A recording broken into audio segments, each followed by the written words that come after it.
And remember, it's very simple.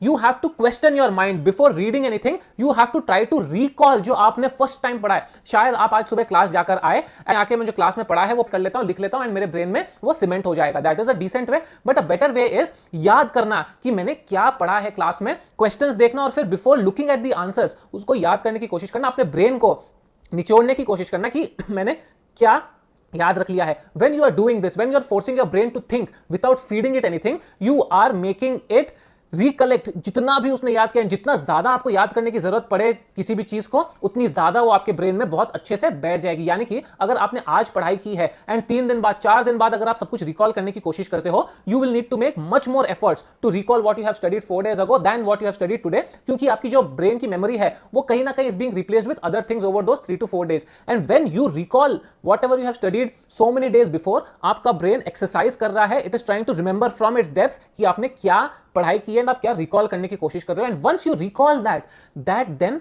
Seats in your brain. And यही चीज आपको exam में करनी है, आपको रिकॉल करना है. शायद आपने 2 महीने पहले पढ़ा होगा, शायद आपने 5 साल पहले पढ़ा होगा. आप अगर रिकॉल पावर रख सको, अगर आपकी ब्रेन को एक्सरसाइज करवा सको रिकॉल करने की without actually seeing, without actually reading, तो आप लोगों की जो एग्जामिनेशन में रिकॉल कैपेसिटी है वो भी बढ़ जाएगी. एंड एनी विच वे जो आपकी मेमोरी पावर है, जो आपकी रिटेनिंग एबिलिटी है, वो भी काफी ज्यादा बढ़ जाएगी. स्टार्टिंग एनी टॉपिक अगर आपने उसे एक बार पढ़ लिया है, रिवाइज करने से पहले question yourself. Look at that topic. अच्छा, this is the topic. Let me think what I remember. Once you have remembered everything that you know, then you go and check out कि क्या topic है. And जो छोटे मोटे pieces आप भूल गए थे या कहीं ना कहीं एक वर्ड की जगह आपने दूसरा वर्ड लगा दिया था, now you pick it up and put it in your brain. Then again repeat the same exercise every time you want to repeat the same topic. Recall first and then later on if you think the need to read, then read it. Do not start off with passive reading, क्योंकि जब आप read करते हो your brain is getting the easy job. हाँ ठीक है, read करके मुझे याद करना है. That is very simple. But active recall is the method that will help you cement whatever you're studying. अगर ये वीडियो पसंद आना क्या है, it's very simple. You have to question your mind before reading anything.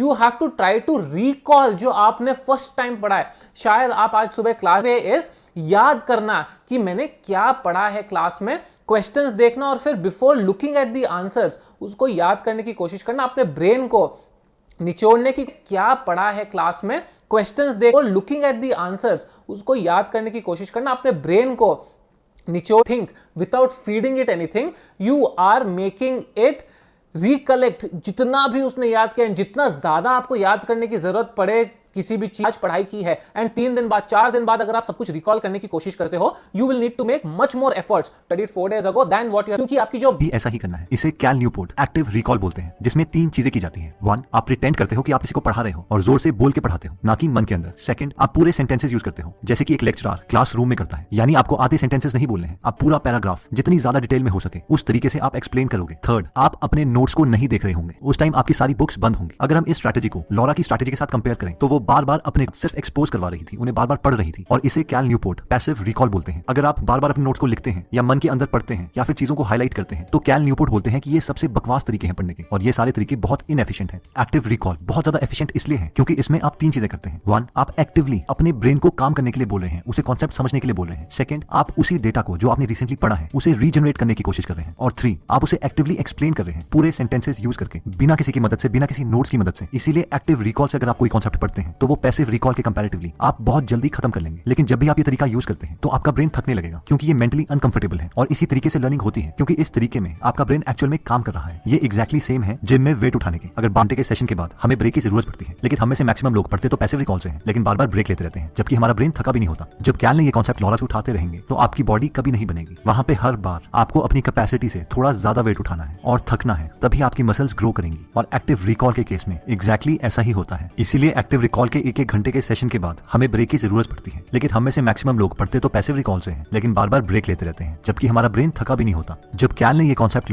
Her bar Laura जब भी ये concept पढ़ती तो अपनी बुक बंद करके उस कॉन्सेप्ट को जोर जोर से पढ़ाने लगती, इमेजिन करके कि उनके पास कोई स्टूडेंट है. अगर वो कॉन्सेप्ट पूरे तरीके से रिकॉल कर लेती तो उसके आगे टिक मार लेती, और जिस कॉन्सेप्ट को वो नहीं पढ़ा पाती उसके आगे क्रॉस मार लेती, और बाद में उसे दोबारा पढ़ के अटेम्प्ट करती. उन्होंने अपने बाकी फ्रेंड्स के कंपैरेटिवली बहुत जल्दी सारे कॉन्सेप्ट्स के आगे टिक मार लिया था. एक पॉइंट ऐसा आया कि जब उनके बाकी सारे फ्रेंड्स पैसिव रिकॉल से पढ़ रहे थे तो लॉरा एक्टिव रिकॉल से उन्हीं कॉन्सेप्ट्स को बहुत जल्दी खत्म कर चुकी थी और फिर वो फ्री हो गई और बाद में उन्हें नर्वसनेस होने लगी कि कहीं ऐसा तो नहीं कि मैं कम मेहनत कर रही हूँ जबकि मेरे फ्रेंड्स पढ़ ही जा रहे हैं। लेकिन जब रिजल्ट्स आए उन सारे सब्जेक्ट्स में जिसमें उन्होंने एक्टिव रिकॉल की हेल्प ली थी उनके मैक्सिमम नंबर आए और पूरे स्कूल में वो 3rd प्लेस पर थी। और ये कैल न्यूपोर्ट बोलते हैं कि आपको अपने ब्रेन को मोटिवेट करने के लिए खुद से 3 सवाल पूछने होंगे। पहला, मैं किस तरीके से पढ़ूंगा। दूसरा, मैं कितनी देर तक पढ़ूंगा। और तीसरा, मुझे कैसे पता जिस तरीके से मैं पढ़ रहा हूँ वो ठीक भी है या नहीं। इन 3 सवालों में से 2 सवालों के आंसर्स तो आपको ऑलरेडी पता है। पहला सवाल, मैं किस तरीके से पढ़ूंगा, तो आपको अपने ब्रेन को बताना है कि आप एक्टिव रिकॉल से पढ़ेंगे, यानी नोट्स बंद कर जोर से बोलकर कॉन्सेप्ट्स को एक्सप्लेन करते हुए और पूरे सेंटेंसेस यूज करने हैं। 3rd क्वेश्चन था कि आपको कैसे पता जिस तरीके से आप पढ़ रहे हैं वो ठीक भी है या नहीं। तो आप याद कर सकते हैं कि आपने एक यूट्यूब चैनल गीगल ग्रेट आइडियाज ग्रेट लाइफ में ये कॉन्सेप्ट देखा था और ये कॉन्सेप्ट बताने वाला खुद एमटेक ऑनर्स हैं। और अगर आप कैल न्यूपोर्ट ने अब है तो आपको कितनी देर तक पढ़ना है, ये एक वेरिएबल क्वेश्चन है। सबसे पहले आप खुद को बोल सकते हैं कि आप सिर्फ 1 घंटा पढ़ेंगे, क्योंकि वैसे भी एक्टिव रिकॉल से 1 घंटा पढ़ाई के बाद आप थक जाएंगे। अगर फिर भी आपका ब्रेन आपको मोटिवेट नहीं करता तो आप खुद को बोल सकते हैं कि चलो मैं आधे घंटे पढ़कर देखता हूँ, यानी सिर्फ 7:30 से 8 o'clock। अगर फिर भी आपका ब्रेन आपको मोटिवेट नहीं कर रहा है 8 बजे से 8:10 तक और एक बार आप 10-10 मिनट के 2-3 एक्टिव रिकॉल के सेशंस कर लेते हैं तो आपके टालने की आदत खत्म होने लगेगी और एक मोमेंटम बिल्ड हो जाएगा। नेक्स्ट पॉइंट आता है कब पढ़ें, कहां पढ़ें और कितनी देर तक पढ़ें। तो इसका आंसर है कि जब भी आप सो के उठते हैं, चाहे सुबह 6 के बजे या रात के 12 बजे, उसके बाद पढ़ें, क्योंकि इस वक्त माइंड सबसे एक्टिव स्टेट में होता है। नेक्स्ट आता है कहां पढ़ें, आइसोलेशन में, अपने दोस्तों से दूर, अपने फैमिली से दूर, जितना पॉसिबल हो सके अकेले ही पढ़ें। फाइनली सवाल आता है कितनी देर तक, तो कैल रेकमेंड करते हैं कि 1 घंटे के बाद आप ब्रेक ले लें, क्योंकि अगर 1 घंटे तक आप एक्टिव रिकॉल करते हैं तो आपका ब्रेन थोड़ा थक जाएगा। तो दोस्तों इस वीडियो में हमने 3 चीजें देखी। पहला था कि बेस्ट टेक्निक पढ़ने की एक्टिव रिकॉल है, जिसमें हम बुक को बंद करते हैं और प्रिटेंड करते हैं कि हमारे पास कोई है और उसे हम पूरे सेंटेंसेस यूज करके उस कॉन्सेप्ट को एक्सप्लेन करते हैं। सेकंड आता है प्रोक्रास्टिनेशन, यानी चीजों को टालने की आदत। इसमें हम अपने से 3 सवाल पूछते हैं कि मुझे किस तरीके से पढ़ना है, जिसका आंसर है एक्टिव रिकॉल। कितनी देर तक पढ़ना है ये आपको खुद डिसाइड करना पड़ेगा, और क्या मैं जिस तरीके से पढ़ाई कर रहा हूँ वो ठीक भी है या नहीं। तो कैल के according active recall best technique है। और फाइनली आता था कि कब पढ़े, कहां पढ़े और कितनी देर तक पढ़े। तो इसका आंसर है जैसे ही आप उठें तब पढ़ें, बिल्कुल अकेले होकर पढ़ें और 1 घंटे के बाद जरूर ब्रेक ले लें।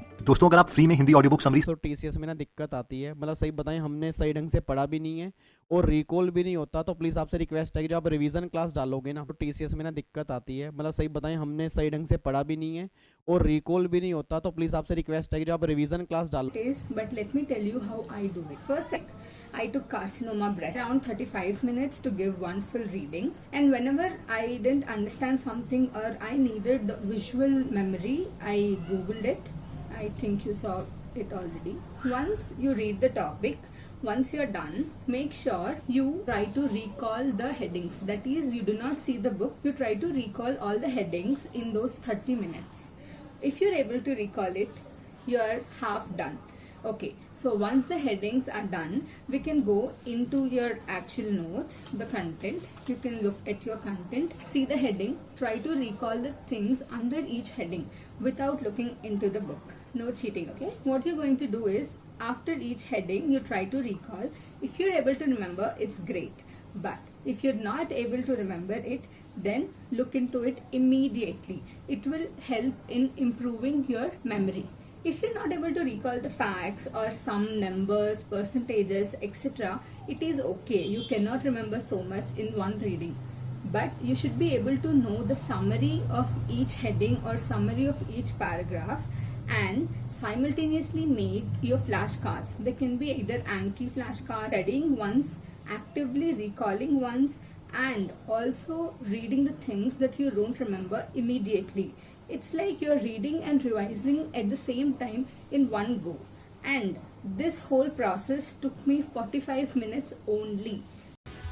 पहले जो हम यूज़ लेते हैं उनके बारे में जानते हैं। पहली है अंडरलाइनिंग। बुक्स में जो अंडरलाइन करते हैं हम, या हाईलाइटिंग, या उसको बुक को बार बार पढ़ना, या उसको लिख लिख के पढ़ना, ये सारी बेकार टेक्निक्स हैं। तो फिर अच्छी टेक्निक क्या है? तो आपको अच्छी टेक्निक मैं बताता हूँ। आपको सबसे बेस्ट टेक्निक पढ़ने के लिए आपको इस आदमी को कॉपी करना है। ये आदमी जो आपको लिख रहा है इसको आपको कॉपी करना है। आपको लग रहा है ये तो पढ़ा रहा है, तो हाँ बिल्कुल आपको पढ़ाना ही है। बेस्ट टेक्निक यही है कि आपको पढ़ाना है। इस टेक्निक को हम पहले हम इस टेक्निक के बारे में जानते हैं। इस टेक्निक को बोलते हैं स्टेप में डिवाइड करते हैं। पहला स्टेप है कि आपको पढ़ना है और उसको अंडरस्टैंड करना है। आपको पढ़ना ऐसे है कि आपको उसकी पूरी अंडरस्टैंडिंग होनी चाहिए टेक्स्ट की। सेकंड स्टेप में आपको बुक क्लोज करनी है और बहुत ही तेज़ आवाज़ में, जैसे कि आप एक क्लास को पढ़ा रहे हैं, बिल्कुल सिंपल लैंग्वेज में जो भी आपने पढ़ा उसको एक्सप्लेन करना है। थर्ड स्टेप में जैसे आप कहीं ना कहीं उस स्टेप कॉन्सेप्ट को समझाने में अटकेंगे, उस कॉन्सेप्ट को आपको वापस बुक में से पढ़ना है, फिर आपको वापस उसको एक्सप्लेन करना है। आपको ये प्रोसेस तब तक रिपीट करना है तब तक आप उस पूरे कॉन्सेप्ट को बुक बंद करके ईजिली समझा सको किसी 5 साल के बच्चे को। फिर फिफ्थ स्टेप है कि आपको उसको टेस्ट करना है। टेस्ट आप क्वेश्चन से कर सकते हैं। क्वेश्चंस नेट पे भी अवेलेबल हैं, या बुक्स के पीछे के क्वेश्चन आप प्रैक्टिस कर सकते हैं। फिर उन क्वेश्चंस में आप कहीं ना कहीं अटकेंगे, वही आपके वीक पॉइंट्स हैं, वहीं आप एग्ज़ाम में अटकेंगे, तो आपको वहीं को किसी 5 साल के बच्चे को। फिर 5th स्टेप है कि आपको उसको टेस्ट करना है। टेस्ट आप क्वेश्चन से कर सकते हैं, क्वेश्चंस नेट पे भी अवेलेबल हैं या बुक्स के पीछे के क्वेश्चन आप प्रैक्टिस कर सकते हैं। फिर उन क्वेश्चंस में आप कहीं ना कहीं अटकेंगे, वही आपके वीक पॉइंट्स हैं, वहीं आप एग्ज़ाम में अटकेंगे, तो आपको वहीं से समझाना स्टार्ट करना है।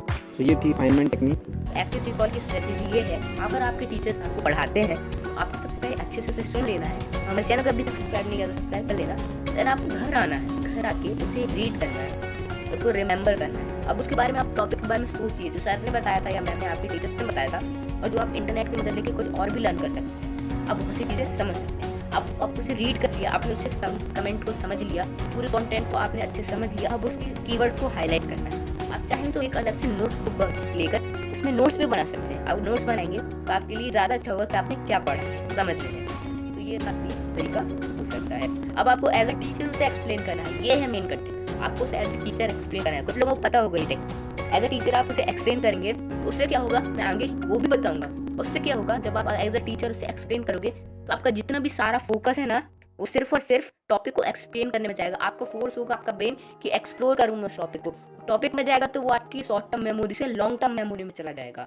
अब हम इसे कुछ रिटन फॉर्मेट में भी समझने की कोशिश करेंगे। तो आइए। The first step is to review your materials. You can't recall something you don't know. So take the time to learn and understand whatever it is. Step is, you guessed it, to recall the information that you learned. Now, here's where this is unique. You're solely drawing on your memory to remember. That means back to their notes because your brain can't handle it. But you need to remember that this is simply part of the training process. Your brain needs to know how to tap into its own memory stores. Stick around to the end of the video because I'll be telling you how to access your memory stores while studying by using a few information, and instead emphasizes revision and constant testing at every stage of your study process. This works so much better than something like rereading a textbook or notes because constantly glancing at a study material, which is essentially a curve that shows us how information in our brain is lost over time when we aren't actively seeking to retrieve it. Now, there are a few key ways to tap into your brain's memory reserves and these are some of my. First is through repeated testing. This is when you repeatedly ask yourself questions about the material that you've studied and challenge your brain to retrieve information that it has stored. This practice essentially helps you move that information from your short-term memory because you just learned it and store it as long-term memory, which you will remember. Cognitive load बढ़ा देता है, आपको difficulty हो रही होती है, और इसके अलावा जो है ना ये डिफिकल्टी आपको एक्चुअली लॉन्ग टर्म मेमोरी के अंदर आपकी इन्फॉर्मेशन स्टोर कर रही होती है। पैसिव रिव्यू जो होता है ना, वो आपने जो इन्फॉर्मेशन पढ़ी होती है आप उसे दोबारा पढ़ रहे होते हैं, या ये जो मेथड होगा पैसिव रिव्यू वो बहुत ही ईजी होगा और इसका कॉग्निटिव लोड बहुत ही कम होगा और इसकी स्टोरेज जो होगी आपकी मेमोरी के अंदर वो इतनी अच्छी नहीं होगी। सो शुरू करते हैं एक्टिव रिकॉल के पहले में, वो है क्लोज द बुक मेथड। इसमें क्या है कि आपने कोई भी टॉपिक पढ़ा है, उस टॉपिक पढ़ने के बाद जो है ना अब आपने उसने बुक क्लोज कर ली। जब आपने बुक क्लोज कर ली, आंखें बंद कर ली हैं, और उसके बाद जो है ना रिवाइज करना शुरू किया कि आपने क्या पढ़ना शुरू किया था, क्या टॉपिक था, किस चीज़ के बारे में था, और उस चीज़ को आप पढ़ेंगे तो वो आपका एक एक्टिव रिकॉल होगा। अब इसके अंदर कुछ ना कुछ डिफिकल्टीज नहीं है। अगर हम बुक बंद करके हम वर्ड बाय वर्ड सुनाना शुरू कर देते हैं तो ये फिर एक्टिव रिकॉल की बजाय रटा हो जाएगा, ये रूट मेमोराइजेशन होगी। तो आपने बेसिकली जो है ना थॉट बाय थॉट प्रोसेस करना होता है। जरूरी नहीं है आपको वर्ड बाय वर्ड जो है ना आप उसको रिगर्जिटेट करें, उसके बजाय ये है कि आप एक थॉट अपने ज़हन में लाएं और उस थॉट को बताने की कोशिश करें, उसके बाद नेक्स्ट थॉट पे जाएं, उसके बाद फिर नेक्स्ट थॉट पे, तो अपने थॉट बाय थॉट प्रोसेस पे जाना है। ये जो क्लोज बाय बुक मेथड है ना, इसमें रटा भी लग सकता है, जिससे आपने बचने की कोशिश करनी है। रटे से बचने के लिए है ना आप उसको जो ऑर्डर में दोहराने की बजाय ना आगे पीछे करके दोहराएं। पहले आप एक सेक्शन को देखें, फिर मिडिल सेक्शन को देखें, और ये मुख्तलिफ ऑर्डर बनाएं ताकि आप उस रट्टे से बच सकें। दूसरा जो द क्वेश्चंस, जब आप बुक पढ़ रहे होंगे तो आपने जो भी इंपॉर्टेंट बात आती है, आपको लगता है कि यार ये बहुत ही इंपॉर्टेंट या हाईलाइट होने वाली बात है, उसके बजाय कि आप हाईलाइट करें आप उसका क्वेश्चन बनाना शुरू कर लें। सो क्वेश्चन इस तरह बन सकते हैं कि what is this, how is this happening and why is this happening. तो ये मुख्तलिफ टाइप से क्वेश्चन है। अगर आपको लगेगा तो आप एक साइड पे लिखते हुए जाएंगे। जब आपने टॉपिक पढ़ लिया होगा तो उसके बाद आप बुक जब बंद कर देंगे तो उसके बाद आप उन क्वेश्चंस को देखें और वही क्वेश्चंस को रिवाइज करने की कोशिश करें कि उस क्वेश्चन का क्या आंसर था। अगर आप कर सकते हैं तो इसका मतलब है आपको टॉपिक आता है, अगर आप नहीं कर सकते तो इसका मतलब है आपको टॉपिक अच्छी तरह नहीं आता, दोबारा स्टडी करने की कोशिश करें। अच्छा, क्वेश्चन जो है ना वो जब आप उसके बाद भी क्वेश्चन पढ़ने की कोशिश, क्वेश्चन जो है ना वो इसलिए हेल्पफुल होते हैं कि हमें क्यूरियस कर देते हैं। जब आप उसके बाद भी क्वेश्चन पढ़ने की कोशिश करेंगे कभी बाद में एक्टिव रिकॉल करने के लिए, तो फिर आपके पास क्वेश्चन लिखे होंगे तो हो सकता है कि आपको टॉपिक करना भी ना पड़े और जो है ना आप उन्हीं क्वेश्चंस का आंसर करेंगे तो और आपके एक्टिव रिकॉल करके आपकी माइंड की इन्फॉर्मेशन पक्की होती जाएगी। सो questions can be very helpful in active recalling. Active recall का एक और मेथड है वो है टेस्ट योरसेल्फ। जब आपने कोई भी टॉपिक पढ़ लिया तो उसके बाद अगर आपने उसे टेस्ट करना हो, आपने क्वेश्चंस ना बनाए हो तो आप कहीं से ऑनलाइन टेस्ट उठा सकते हैं। बुक के एंड पे कोई क्वेश्चंस बने होते हैं तो वो आप उठा सकते हैं, कोई पास पेपर्स होते हैं वो उठा सकते हैं। उसके बाद अपने आपको टेस्ट करना शुरू कर दें। देखिए उनमें से कौन सी चीज़ आपको आती थी, देखिए आप कौन सी एरिया आपका वीक है, कौन सा एरिया स्ट्रॉन्ग है, और फिर उसको देखना शुरू करें कि ये आपको हेल्प करें इन पिन पॉइंटिंग योर मिस्टेक, कहाँ से कौन कौन से मसले राइज करें। तो जो टेस्टिंग योरसेल्फ है ना, सबसे ज़्यादा बेहतरीन तरीका है एक्टिव रिकॉल का, क्योंकि उसमें आपको पता नहीं होता कौन सा क्वेश्चन आना है और आपकी मेमोरी पे बहुत ज़्यादा जोर पड़ा होता है और क्वेश्चन भी बहुत इंपॉर्टेंट होते हैं। तीसरा मेथड आप यूज़ कर सकते हैं वो है फ्लैश कार्ड्स। फ्लैश कार्ड से क्या खाक है, क्वेश्चन को पढ़ना होता है, उसके बाद देखना होता है कि क्या आपको आंसर आता है कि नहीं। अगर आता है आंसर तो इसका मतलब ये है कि आपको फ्लैश कार्ड आता था, अगर आपको नहीं आता तो इसका मतलब अभी आपकी एक्टिव रिकॉल नहीं हो रही और आपको क्वेश्चन नहीं आता। फ्लैश कार्ड्स के ऊपर जो है ना जूमिंग, देखिए जब आप एक टॉपिक पढ़ते हैं तो आपको नहीं इसमें क्या क्या इंपॉर्टेंट बातें बनाते हैं, दो बनाते हैं देते हैं, आपको पता नहीं, तो इतने ज़्यादा क्वेश्चन बने होते हैं, कैन बी वेरी टाइट बंदे को एक्टिव रिकॉल करके टॉपिक पढ़ा सकता है। तो इसलिए जब आप पढ़ा रहे होते हैं तो बेसिकली आपके सामने कोई बुक नहीं खुली होती, अपने माइंड से इन्फॉर्मेशन ले रहे होते हैं। जब अपने माइंड से इन्फॉर्मेशन ले रहे होते हैं और आप उसे बता रहे होते हैं तो बेसिकली आपको पता चल रहा होता है कुछ बातें समझ आ रही हैं, उसको कुछ बातें समझ नहीं आ रही, और उसको जोन सी बात समझ नहीं आई कि वो आपका सर खाएगा। जब आपका सर खाएगा तो आपको पता चलेगा, हो सकता है मुझे भी ये बात समझ ना आ रही, फिर आपको पता चल जाएगा कि ये चीज़ मुझे नहीं आती थी। तो ये टीचिंग का जो मेथड है बड़ा हेल्पफुल हो सकता है आपके अंदर। अगर आपने ग्रुप क्वेश्चंस बनाने हैं वो किस तरह बनाएंगे, देखिए अगर नोट्स आपको मिले हैं उनको ज़हन में दोहराएं और फिर देखिए कौन कौन सी चीज़ें आपको नहीं आती और वो बुक से करें। इसके अलावा जो चीटिंग है, every time when a memory is retrieved from your brain that memory will be more accessible to you in the future. So active recall को यूज़ करना शुरू करें और ये पैसिव रिव्यू के मेथड्स हैं उनको देखना शुरू करें कि आप उनमें किस तरह एक्टिव रिकॉल को इनकॉर्पोरेट कर सकते हैं, और कोशिश करें कि अपनी जो है लो यूटिलिटी टूल को उनको कम से कम यूज़ करें, और हाई यूटिलिटी टूल जैसे कि एक्टिव रिकॉल के मेथड्स हैं उनको ज़्यादा से ज़्यादा यूज़ करें ताकि आपकी स्टडीज़ के अंदर जो है ना बहुत ज़्यादा इंप्रूवमेंट आ सके। जब आप एग्जाम के अंदर अपीयर हो रहे होंगे तो फिर एक छोटा सा नैप ले लें और थोड़े टाइम के बाद या ई को पढ़ें। यानी चलिए दोस्तों, अब हम